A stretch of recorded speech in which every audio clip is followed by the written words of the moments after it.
তাই তো? তাহলে মন পরিষ্কার করার সাবান কোথায় পাবো? না, স্বয়ং মহাপ্রভু 540 বছর আগে সেই সাবান বাবাই কবির দাঁড়িয়ে দাঁড়িয়ে বিতরণ করে গেছে। কোন সাবান গো? না, গুরুদেব যে সাবান আমাদের পানে দেয়, অর্থাৎ মা দীক্ষা। এই দীক্ষাই হচ্ছে সেই মূল মন্ত্র, সেই মূল সাবান। তাই মা সময় থাকতে সৎ গুরুজনের আশ্রয় করে সাধু সঙ্গ করবো, নিজে দীক্ষা নিন। ও মা, মহাপ্রভু কোন সাবান বিতরণ করেছে?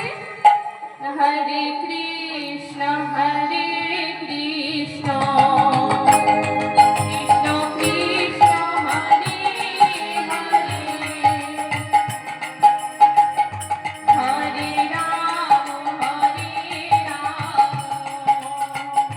রাম রাম হরে হরে, হরে কৃষ্ণ হরে কৃষ্ণ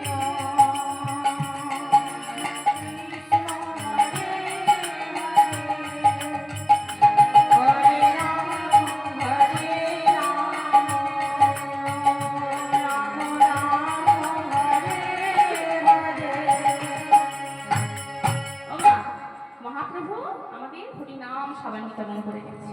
তাই আমার সময় থাকতে সৎ গুরুজনের আশ্রয় করে হরিনাম বলতে, কারণ মা হরিনাম ছাড়া গতি নেই। এই কলিযুগে তুমি যাই করো, যাগ যজ্ঞ পূজা অর্চনা সবইতে বাবা হরির নাম চাই।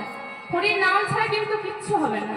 তাই তো শাস্ত্রে বলছে হরে নামাইব হরে নামাইব হরে নামাইব কেবলম নাস্তেব নাস্তেব নাস্তেব গতিরন্যস্তা। কলিযুগে তুমি যাই করো, হরি নাম ছাড়া গতি নেই। শুধু হরি নাম আর হরির নাম। ও মা, হরি নাম 3 বার বললো গো, একবার বললো না।